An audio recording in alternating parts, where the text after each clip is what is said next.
बता रहा हूँ आपको, इन्होंने आईडी रिवोल्व की थी, भुगतान किया, भुगतान के इन्होंने कागज लगाए हैं। इसका निर्णय इसके डीपीआर करेंगे कि इन्होंने भुगतान आईडी पे क्यों किया, क्यों नहीं किया, ये बता रहे कि हमने ये काम किया, उनको नहीं तो उसकी फोटो कॉपी सब कागज में दिखा रहे। ठीक है, वो जवाब वो देंगे ना हर चीज का, वो तो लिखित में आएगी। आपने शिकायत किया, जो संगता है मैं वो बता रहा हूँ, बता दूं मैंने रिपोर्ट में पेमेंट भी हुआ है, उस पर आईडी पे पेमेंट हुआ है। ग्राम पंचायत को अधिकार है प्रस्ताव करने के बाद आईडी नहीं बन रही थी।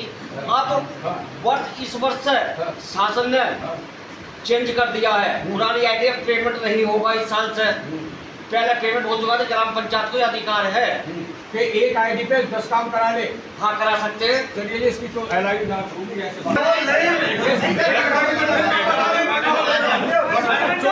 पैसा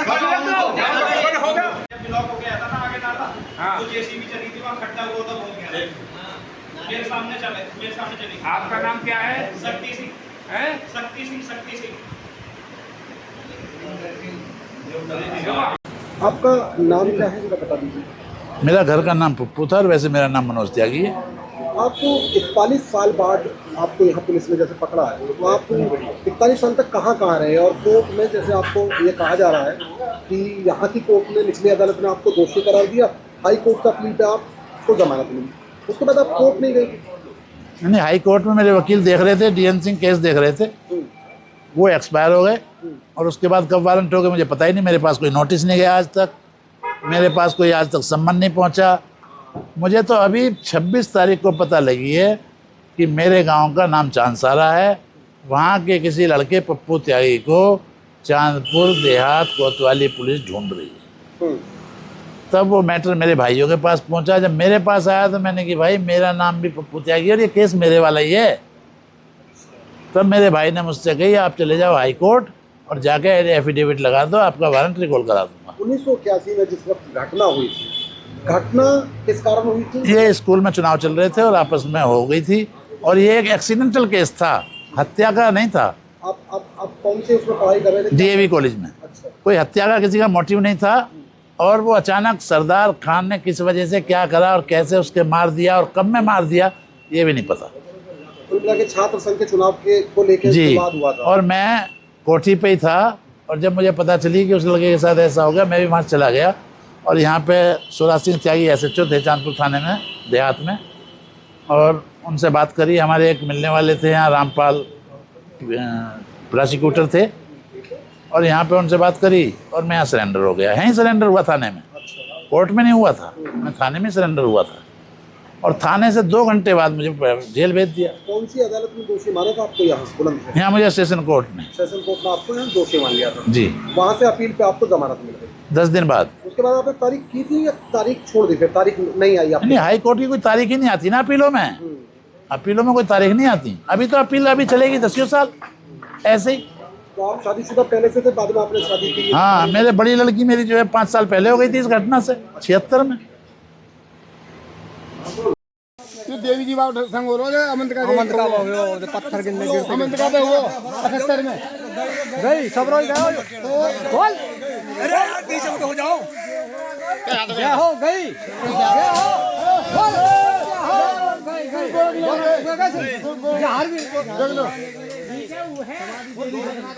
गोरखनाथ गए भैया, गोरखनाथ गए तो बढ़िया हो गई।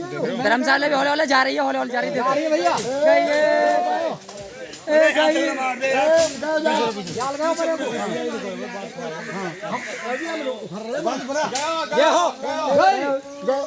जय हो गंगा मैया की, जय हो मेरी गंगा मैया, जय हो। देख लो कितना बहुत मजबूत पाया, मजबूत है।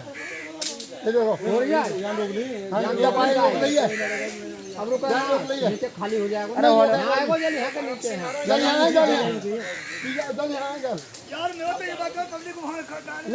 नहीं सही है, चौकीदार तेरी गाँव फट रही तू। हाँ हो तो मैंने करो धब क्या हो रहा।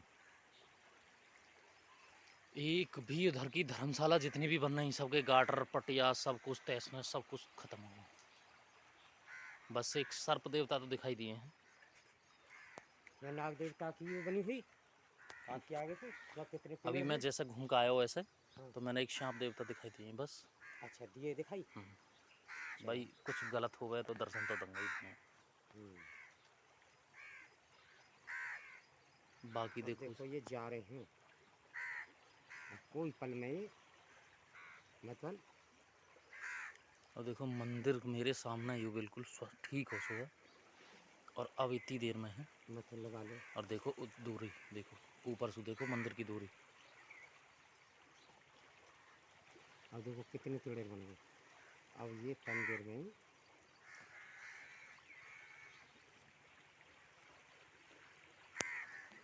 जय हो मातेश्वरी, जय हो गंगे मैया, जय हो। गए जी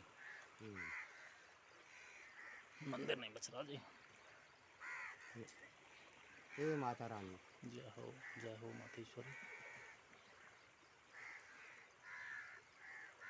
जय हो जय हो जय हो जय हो।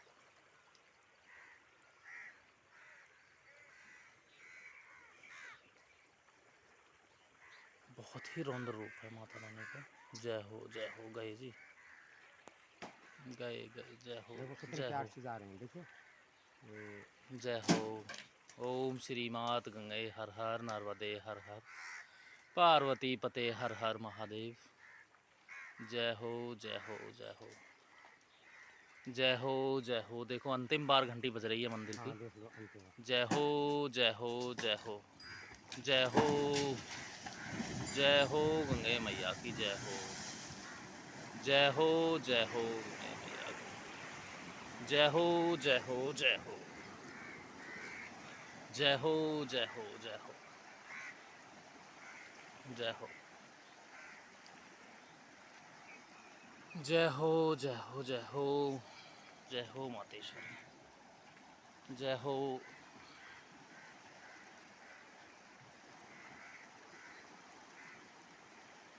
जय हो मातेश्वरी,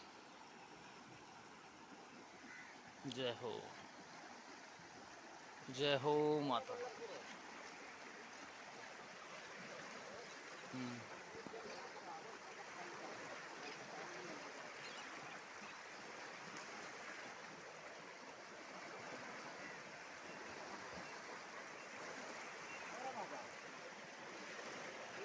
ये अंतिम बार मंदिर के दर्शन होंगे जी। अंतिम बार मंदिर के दर्शन होंगे। चलो ये जल जो ना यहाँ टक्कर दे रहे हो। टक्कर है जी, यहाँ हाँ, बिल्कुल यहाँ गहराई है टक्कर बहुत ज़्यादा, यहाँ गहराई हो गई है। बहुत ज़्यादा ये गहराई। नीचे नीचे। हाँ यहाँ भी काम जरूर है। जय हो माता, जय हो मातेश्वरी। यार ये पेड़ देवी देखो यहाँ पर देखो लंका लगी पेड़ गई। देखो यहाँ बांसी खत्म, पिलखन खत्म, ये पौधा खत्म, और जो खोंटा बन रहे हैं ये फुलवाड़ी ही, सब कुछ खत्म। यहाँ तो कबूतर का बच्चा आ गया। वो बच्चा कबूतर कौआ है कबूतर भाई, यहाँ गहराई बहुत ज़्यादा है, क्या करोगे।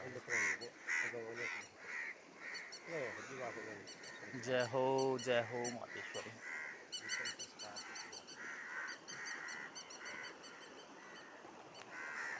जो गए हो बेचारो, वो गए हो जी, वो गए हो गहराई में, गए हो जी, बह गो। देखो यदि किनारे पे लग गया तो बच सकता है जी।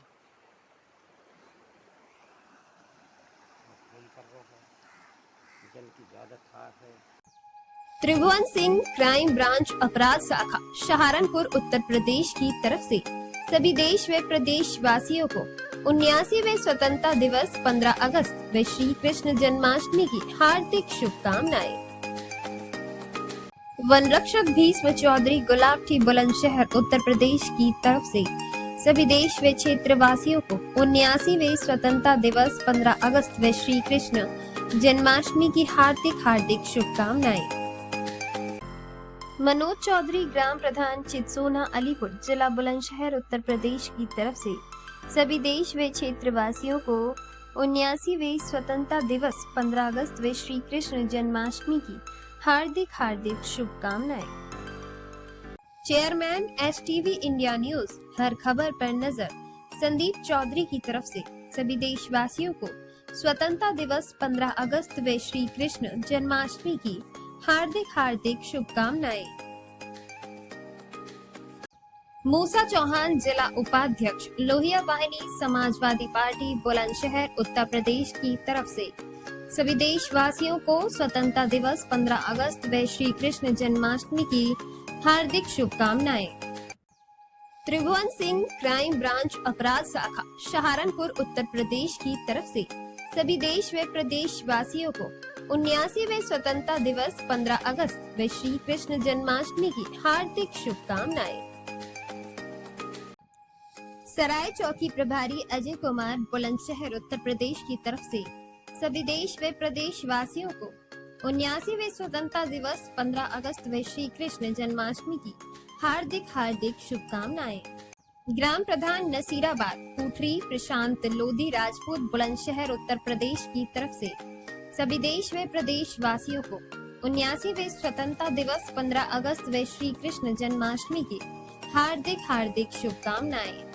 STV news India director journalist Chandrapal Singh Chitsona Alipur जिला बुलंदशहर की तरफ से सभी क्षेत्र व देशवासियों को स्वतंत्रता दिवस 15 अगस्त व श्री कृष्ण जन्माष्टमी की हार्दिक शुभकामनाएं। हर शिविर के अंदर बहुत ही बढ़िया सेवाएं देते हैं। आपको मैं लाइव दिखा रहा हूँ किस तरह से जो है सबका इलाज कर रहे हैं। जो लकवाग्रस्त रोगी इस लाइन में बैठे हैं, आप इस वीडियो में इस बच्ची को ही देख लीजिए किस तरह से लकवाग्रस्त रोग से जूझ रही है, चल ही नहीं पा रही है। आपको मैं लाइव दिखाने की कोशिश कर रहा हूँ। ये भी कुछ उम्मीदें लेकर काली कमल वाले बाबा के पास आई है और इनके मन में ये भाव जरूर होगा कि मैं ठीक ज़रूर होगी, और आपको मैं लाइव दिखाने की कोशिश कर रहा हूँ। ऐसे बहुत सारे जो है रोगी आपको इस लाइन में दिख रहे हैं। हज़ारों की तादाद में लोग देखने के लिए भी यहाँ पर उमड़े हैं। और ये आप जो लाइन देख रहे हैं, ये लाइन सभी लकवाग्रस्त रोगियों की है और एक एक करके सबका जो है काली कमल वाले बाबा इलाज कर रहे हैं। मैं लाइव दिखाने की कोशिश कर रहा हूँ। एक बार इस वीडियो को आप शेयर ज़रूर करें और हमारे चैनल,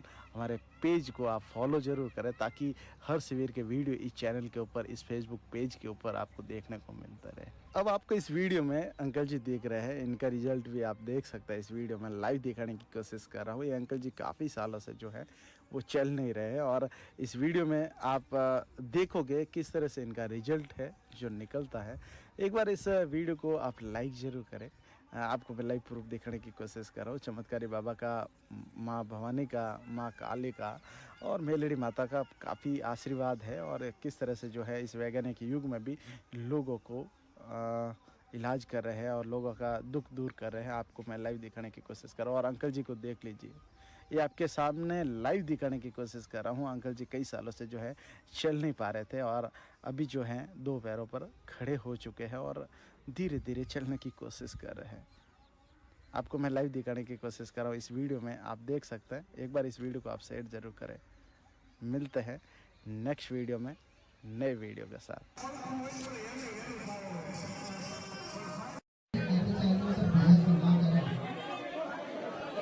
आपका कार्यक्रम है, आपका इलाज होना है, आपका कार्यक्रम है, आपका इलाज होना है, आप इलाज कराने आए हैं।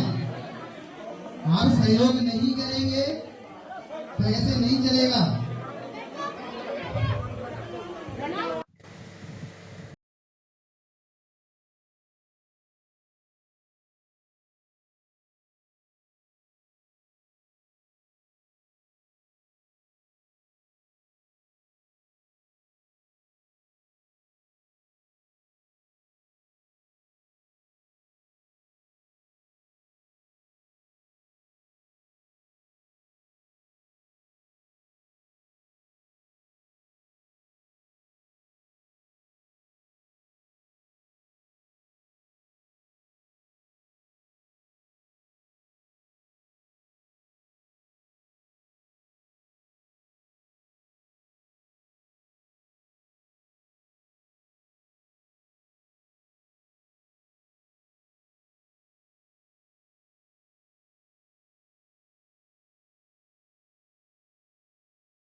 नमस्कार, स्वागत है आप सभी का CTV समाचार उत्तर प्रदेश में और मैं हूं आपके साथ सविता सिंह। जैसा कि आप सभी जानते हैं, बुलंदशहर के गायत्री फार्म हाउस में लग रहा है कंबल वाले बाबा का शिविर। आप सभी जानते हैं कंबल वाले बाबा अपने कंबल से दिखाते हैं चमत्कार। तो आइए अधिक जानकारी के लिए कंबल वाले बाबा हमारे साथ मौजूद हैं। तो बाबा जी, सबसे पहले स्वागत है आपका हमारे चैनल में। बाबा जी, आपकी ये कंबल की क्या स्टोरी है? कैसे आपको कंबल वाले बाबा बोला गया? मैं जब 4 साल का था तब मुझे माता जी ने कंबल दी थी। अभी मेरी उम्र 57 साल, मैं 52 साल से यही काम कर रहा हूँ। तो आप जब 4 साल के थे तब आपको माता जी ने स्वयं कंबल दिया। तो आपकी इष्ट कौन है बाबा जी? माँ काली मैया। माँ काली। तो क्या माँ काली ने आपको साक्षात दर्शन दिए या आपके नहीं, मेरे को साक्षात दर्शन नहीं दिए, पर एक मैं रात को उठ के बोलता था, लाओ मेरी कंबल में उसे ठीक करता हूँ, लाओ मेरी कंबल में उसे ठीक करता हूँ। बाबा जी, आपके कोई गुरु रहे हैं? नहीं, मेरा कोई गुरु नहीं। तो आपको क्या लगता है ये किसी पिछले जन्म का संस्कार था? वो तो मुझे नहीं पता, मेरे पिताजी तो गाय चराते थे, मैं तो यादव हूँ। तो बाबा जी, फिर आपको ये सब करने की प्रेरणा कैसे मिली? कैसे? कोई प्रेरणा नहीं मिली। ये बोला, लाओ मेरी कंबल में ओलक वालों को ठीक करता हूँ, लाओ मेरी कंबल में ओलक वालों को ठीक करता हूँ। मैंने कंबल बांध के 1 लाख वालों को देखा और उसको ठीक किया और वो चलने लगे, मैं बाबा बन गया बस। तो बाबा जी, ये आपकी इलाज की कौन सी पद्धति है? कोई पद्धति नहीं है, यही कंबल पद्धति है। ये कंबल में ही चमत्कार है? कंबल में यही सब सारा कुछ है, लगता मेरे में कुछ नहीं है। तो बाबा, कंबल के द्वारा कैसे इलाज संभव है? ये कंबल में लोगों को उड़ाता है, मेरे पास सब कुछ दिखता है, सीटी स्कैन, बीटी स्कैन, सब कुछ इसके अंदर हो जाता है। बाद में मैं उसकी कौन सी नस कहाँ से ब्लॉक हो मैं देख लेता हूँ। तो बाबा जी, आपसे हमारे युवा भी जुड़े हुए हैं, आपके शिविर में आते हैं, तो आप क्या कहना चाहेंगे, क्या संदेश देना चाहेंगे? आप पढ़ाई करो, पढ़ो। अगर तुम्हारे पास पैसा नहीं तो मजदूरी करना, लेकिन अपने बच्चों को पढ़ाना। मैं पढ़ा नहीं हूँ, उसकी वजह से मुझे आज भी अफसोस है, क्योंकि मैं तो 4 साल का था और मुझे माता जी प्रसन्न हुए थे। और मैं तो आप सबको एक ही बोलता हूँ कि आप बच्चे को पढ़ाना।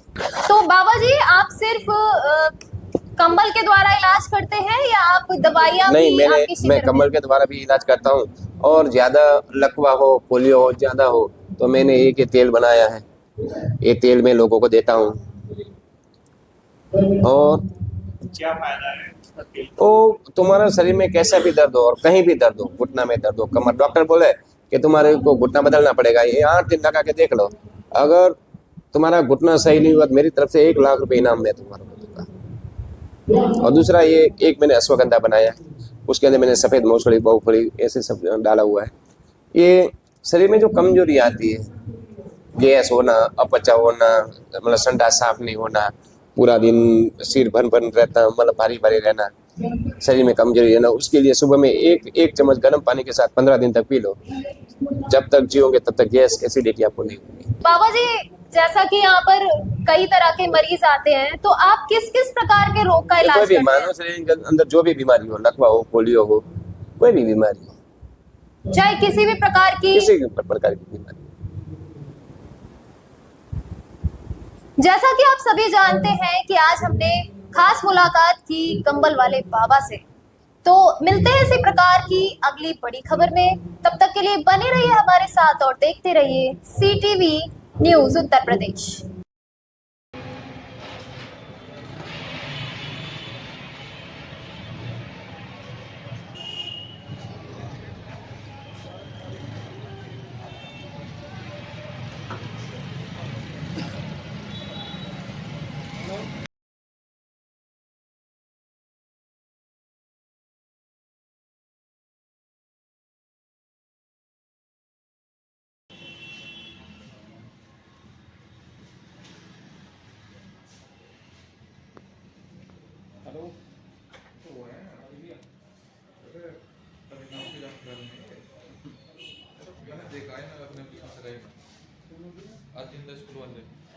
अच्छा, हाँ बताओ, है ना, यहीं पे रहूँगी, इसी कॉलोनी में रहूँगी। वो बिल्कुल ऐसा हमारा परम मित्र होता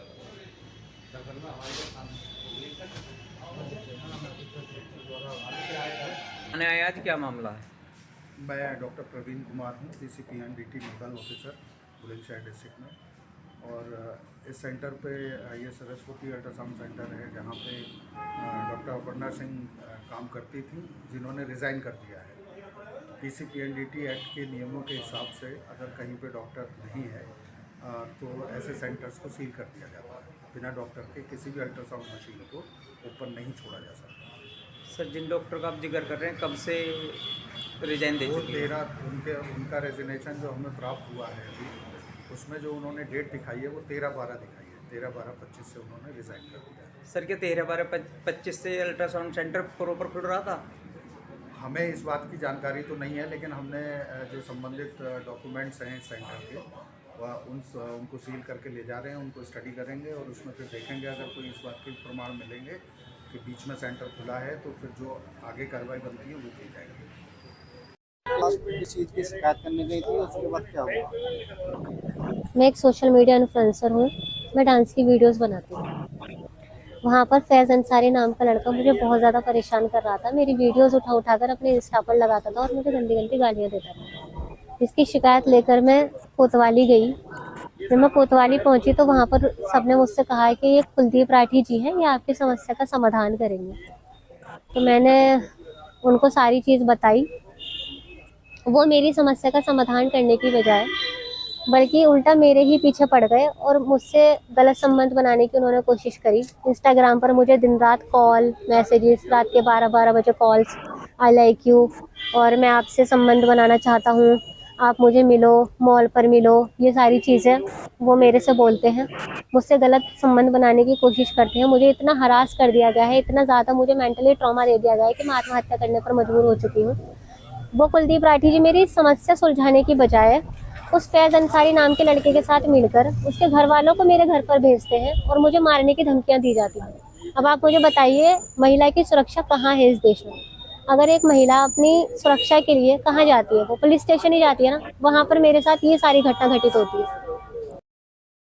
कारण यहाँ इनको एक पुलिस सुरक्षा में ले लिया गया है और ये अपना आंदोलन को आगे बढ़ाने के कारण, नहीं जाने के कारण इन्होंने अपना आंदोलन करने के लिए यहीं इसी जगह पे अपने घर पे ही इन्होंने अपना धरना प्रदर्शन शुरू कर दिया है। मैं चाहता हूं कि प्रशासन के कुछ लोग अपना ये रोकने का थोड़ा सा अपना वर्जन दें।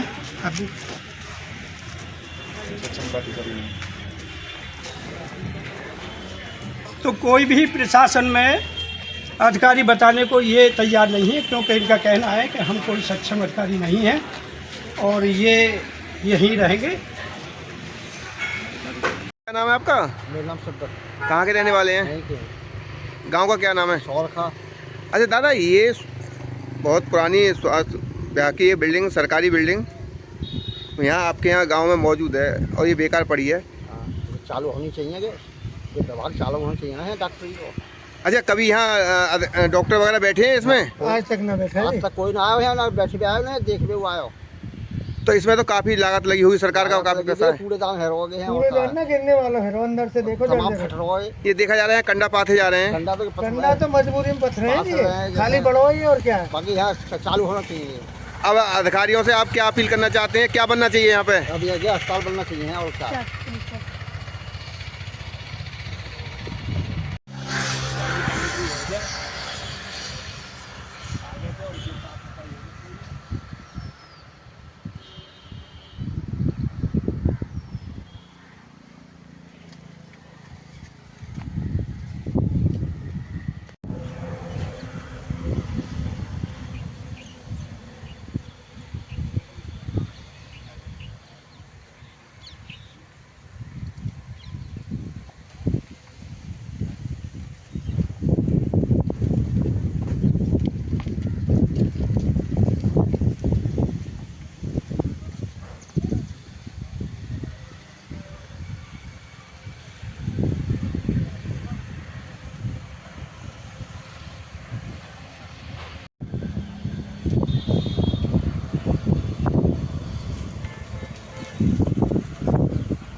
स्वदेशी मेला एक प्रयास है। जागरण का ये काम आज़ादी के पूर्व से शुरू रहा है।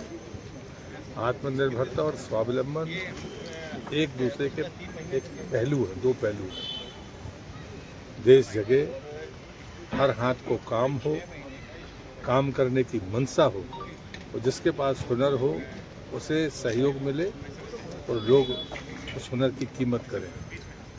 हमने पाश्चात्य को ध्यान में रखकर, या उपभोक्तावाद ज़्यादा अच्छा शब्द है, उसके कारण हम ब्रांडों के या बाकी चीज़ों के उसमें पड़े हैं। लेकिन अब पूरी दुनिया मानने लगी है कि भारतीय शैली, चाहे वो निर्माण की हो या उसकी ज़रूरत है, दोनों के मामले में वो कभी अपव्यय को उसने स्वीकार नहीं किया और उसने संयमित जीवन जीने की हमेशा संदेश दिया है। तो मुझे लगता है कि हमारे स्वदेशी जितने भी वस्तुएं हैं उनका उपयोग करने के लिए एक मोटिवेशन का काम है कि नहीं, कुछ परिवार ऐसे भी हैं जिनको हम समाज में मान्यता नहीं देते हैं, लेकिन वो बेहतर रोजगार कर रहे हैं, अच्छी चीज़ें बना रहे हैं, भारतीय तौर तरीके से बना रहे हैं। और हम तकनीक को कभी इनकार नहीं करते हैं। अगर तकनीक हमें मिलती है तो हम उसे जोड़ें। अगर हमें पावर का उपयोग करना है तो हम कर सकते हैं। तो तकनीक के साथ हम अपनी चीज़ों को कैसे आगे बढ़ाएं, ये मेरे इसके प्रतीक हैं। तो मुझे लगता है मैं इस अभियान को चलाने वाले हमारे बुरहानपुर क्षेत्र के सभी अधिकारियों का इधर से मैं आभार व्यक्त करता हूँ। सागर के मेले ने बड़ी ऊंचाइयाँ छुई हैं। सागर का जो हमारा स्वावलंबी सेंटर है वो देश के टॉप 3 में है, कहते हैं, मतलब उसको नंबर 1 भी कह सकते हैं।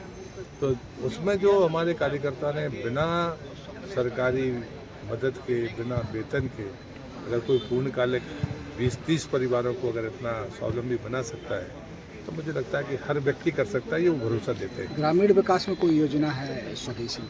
अजीब का मिशन सिर्फ इसी बात पे चलता है, और लखपति दीदी की जो कल्पना है वो वास्तव में स्वदेशी हुनर को ताकत देने की कोशिश है। सब एक गाड़ा से ये क्या मामला है?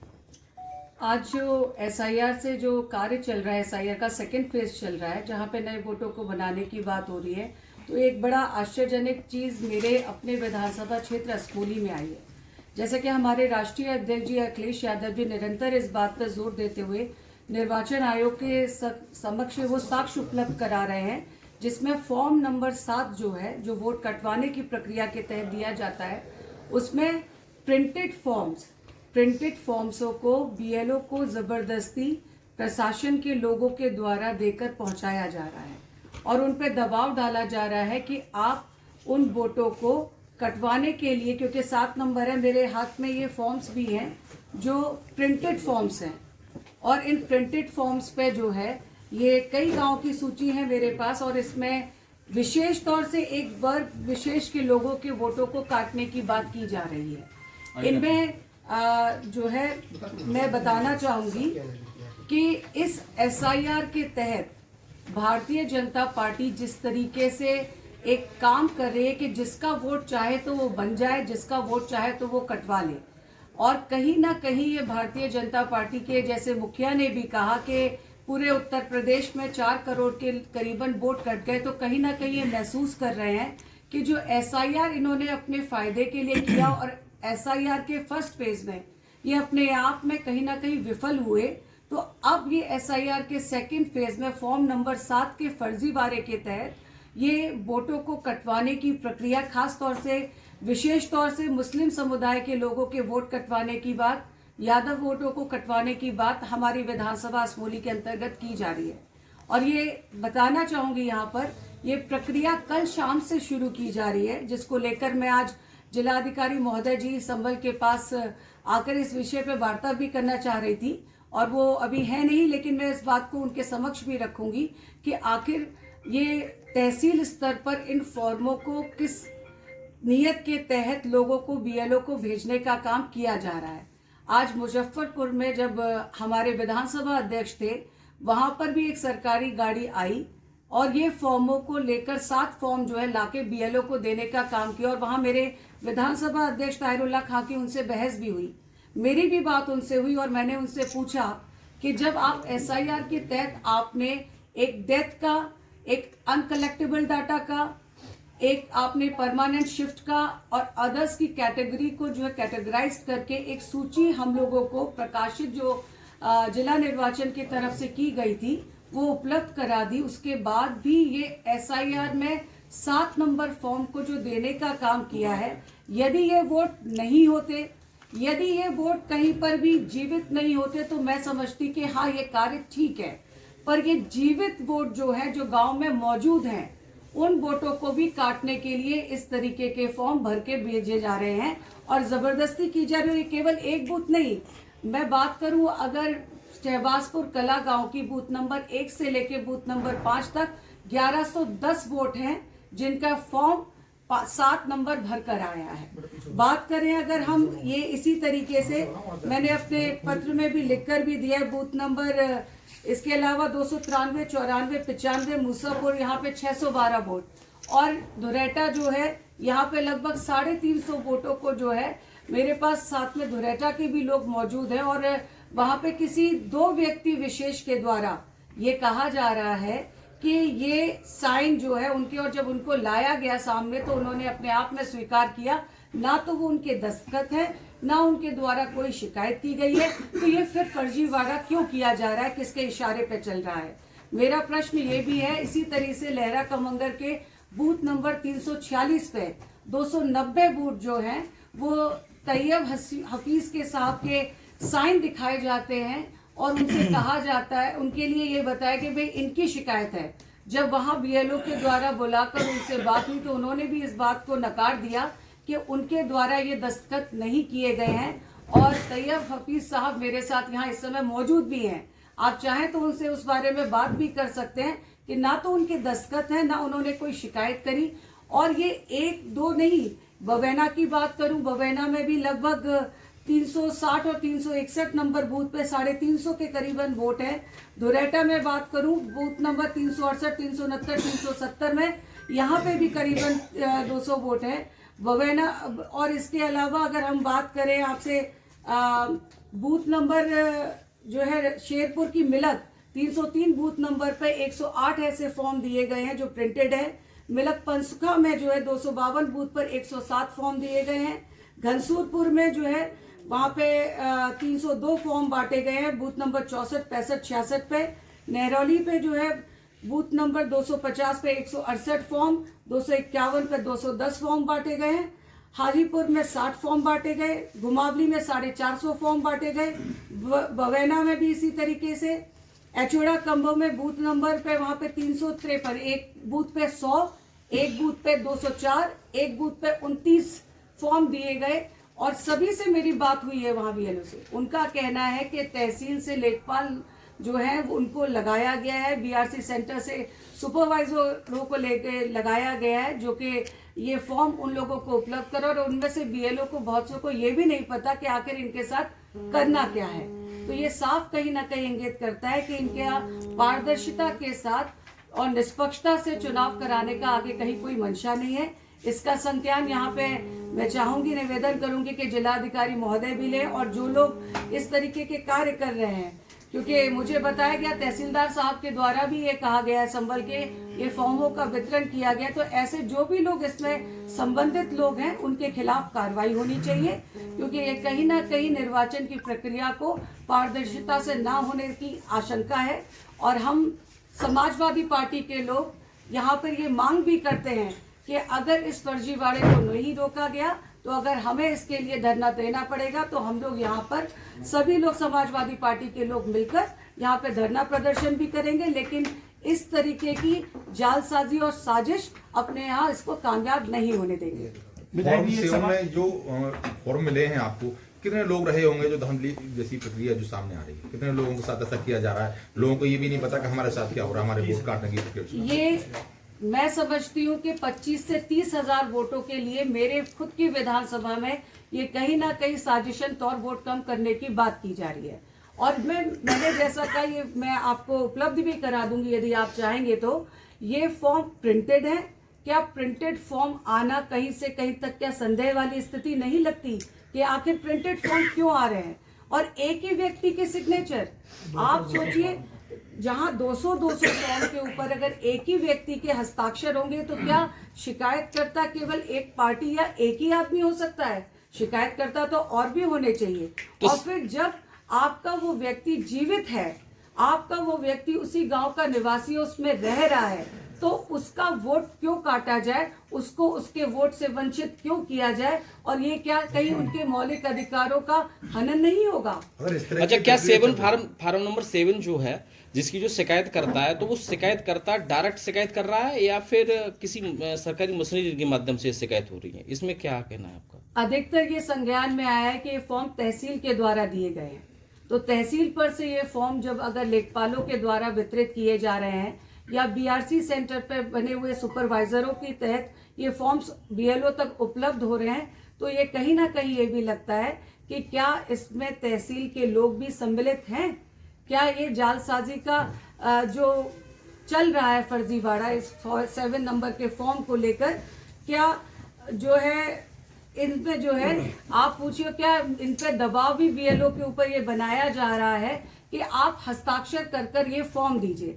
अगर हस्ताक्षर उनके हो जाएंगे, वेरीफाइड हो जाएगा, तो आप और हम जानते हैं कि व्यक्ति चिल्लाता रहेगा लेकिन उसका वोट कटा हुआ माना जाएगा, तो उसको उसके वोट देने के अधिकार से वंचित करने की मंशा ये भारतीय जनता पार्टी की साफ नजर आती है। और ये भारतीय जनता पार्टी के इशारों पे किस तरीके से ऊपर से लेकर नीचे तक संलिप्तता होकर कार्य किया जा रहा है। मेरा चुनाव आयोग से निवेदन है, आग्रह है कि इसका संज्ञान लें और गंभीरता से लें ताकि इस तरह के फर्जीवाड़े को रोका जा सके उत्तर प्रदेश में। और बीएलओ जितने भी हैं उन पे मेरा ये भी है निवेदन कि आप सबके माध्यम से कि कोई भी बीएलओ ऐसे किसी भी दस्तावेज पे फॉर्म 7 पे जो लोग जीवित हैं, जो लोग मौजूद हैं, जो गांव में रहते हैं, उनके पे साइन ना करें। अगर साइन करेंगे तो मैं ये कहना चाहती हूँ आप सबके माध्यम से कि हम ऐसे लोगों के खिलाफ कार्रवाई कराएंगे और इसके लिए मुझे जहां तक जाना पड़ा मैं वहां तक जाकर उनके खिलाफ कार्रवाई कराऊंगी। जिले में कितने वोट काटे गए होंगे लगभग? मैं अपनी विधानसभा की जानकारी केवल आप तक दे सकती हूँ। मेरी विधानसभा में 25 से 30 हजार के वोट का टारगेट ये लोग लेके चल रहे हैं। और विशेष तौर पे मैंने आपसे कहा मुस्लिम समुदाय के लोगों के वोट काटने की प्रक्रिया, क्योंकि जितने फॉर्म्स मेरे पास आज उपलब्ध हैं उनमें अधिकतर जो लोग हैं वो मुस्लिम समाज से, मुस्लिम धर्म के लोग हैं जिनके वोट काटने के लिए ये इस तरीके का काम किया जा रहा है। और साथ ही साथ यादवों का भी है, क्योंकि ये तो कल शाम से चलने वाली प्रक्रिया है। आज भी फॉर्म बटेंगे, कल आखिरी दिन है, कल तक भी ये कुछ ना कुछ करना चाहेंगे। इसलिए मुझे इन लोगों के ऊपर संदेह है और मैं जिलाधिकारी जी के माध्यम से चाहूंगी जो लोग इसमें संलिप्त है उनके खिलाफ कठोर कार्रवाई करी जाए। नाम है आपका? मेरा नाम प्रमोद है। क्या घटना हुई थी यहाँ पर? घटना मैं तो शादी से आ रहा था सही से, तो यहाँ गाड़ी खड़ी हुई थी पुलिस की 2, कुछ मेरे गांव के भी खड़े हुए यहाँ पर। तो मैं उसको देख करके मैं रोक गया, तो पुलिस वाले बोले कि भाई गाड़ी अपनी साइड से लगाओ। मैंने गाड़ी अपनी साइड से लगा दी। बोले ये देखो ये हमारे गाँव के कहाँ के मैं पहचानो। तो मैंने अपना फ़ोन की लाइट जलाई, मैंने देखा तो मैंने कहा कि तुम्हारे गांव के प्रधान जी यहाँ पर पहचान लिए। हमारे गांव के और भी खड़े थे, बोले हमें तो नहीं पहचाने। तो मैंने पहचाने बिना प्रधान जी है। तो मैंने कि नहीं तुम और किस पहचान करो। तो मैंने अपना फ़ोन खोला, मैंने प्रधान जी का नंबर मिलाया तो उस पर बेल जा रही थी। मैं सारी इनका फ़ोन कहाँ है, तो फ़ोन गाड़ी में लगा हुआ है। तो फ़ोन लेके आइए, वो फ़ोन लेके आए, फिर दोबारा फ़ोन मिलाया मैंने, बेल जा रही थी। तत्काल इको आई है सफ़ेद कलर की, उन्होंने कंबल में डाल करके इको में रख करके तत्काल ले गए। कंबल में किसने डाला था? पुलिस वाले ने। पुलिस ने कंबल डाला? और कोई नहीं हाथ नहीं लगाया। अच्छा। तो पहचान के तौर पर आप कौन कौन थे आपके यहाँ? और कौन लोग थे वहाँ पर? और हम 4 लोग थे। एक मेरे गांव का पप्पन है और एक ये है जो सामने इनका होटल है, ये थे, एक और इनके मालिक थे। तो आपको क्या लग रहा है कि मतलब क्या शक है, किसी पर शक है आप लोगों को? नहीं शक है, गाड़ी खड़ी थी वहाँ पर नीम के पास में। उनका जो सामान लाए थे, हलवा पराठा वगैरह, वो भी पड़ा हुआ था, लेते हुए थे। खाली उनके चोट ये थी। ये प्रधान जी आ कहाँ से रहे थे? अभी मुझे तो पता नहीं, मैं सारी बता रहा था। ठीक है, ये चीज़ देखी मैंने। क्या हुआ, क्या घटना हुई है? घटना ये हुई है कि फ़ोन आया था हमारे पास कि इस वेदू किंग होटल है, उसके कैमरे ठीक हुए हैं पहली बात तो। और यहाँ पे बोला जा रहा है कि उनका एक्सीडेंट कराया है, लेकिन कुछ लोग बोल रहे हैं, मतलब गाड़ी मैंने नहीं देखी जो जिस बाइक से वो थे। पहली बात तो ये थी कि वो रात में कल 3 बजे से गए हुए थे कहीं पे। अभी कोई बोल रहा है रिश्तेदारी में गए थे, कोई बोल रहा है नुमाइश में, लेकिन अगर उनके घर वालों ने बताया कि 10 बजे फ़ोन करा है तो उन्हें बताया नुमाइश में। उसके बाद को वहाँ पे वापस आए हैं। वापस आने के बाद उनको जिनके साथ वो गए थे उन लोगों ने उनको बताया जा रहा है कि इधर एक पुलिया है वहाँ पे उतारा है। किन लोगों के साथ गए थे? ये तो मतलब ये मेरे को जानकारी नहीं है, लेकिन बताया जा रहा है महबूब प्रधान थे गाँव के। अच्छा। और 2-3 जने और थे। अच्छा, महबूब प्रधान जो मौजूदा प्रधान है।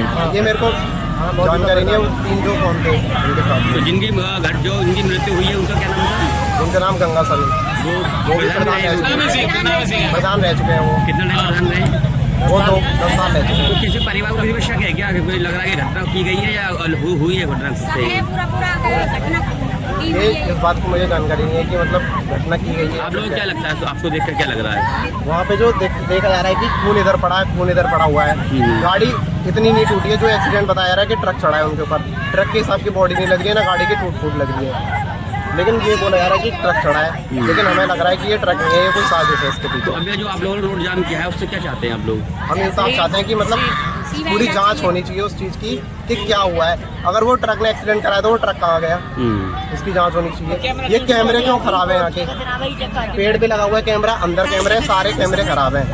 और जब गाड़ी अगर वो बोला जा रहा है कि वो इधर से आ रहे हैं तो खून हमारा इधर अंदर कैसे हो गया?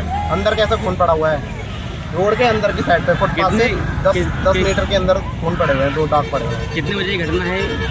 ये सुबह की घटना बताई जाती है। 4 बजे बोला है कि 4 बजे उनको उतार दिया गया है गाड़ी में से। कौन सी गाड़ी से थे वो लोग वैसे? पल्सर गाड़ी है। कौन सी गाड़ी से आए थे?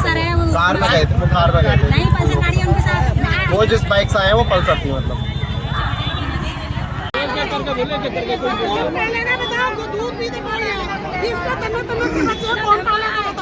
दारू पी कर रात को पता नहीं खत्म नहीं होगा। ऐसे मेरा इतनी विधवा औरत हुई है, बहुत विधवा औरत हुई है। शराब पी गई। गैस टाइम दारू मिल रही है जी, गैस टाइम दारू मिल रही है, गैस टाइम। 10 बजे खुलेंगे, आदमी काम पे तो चलो जाएगा।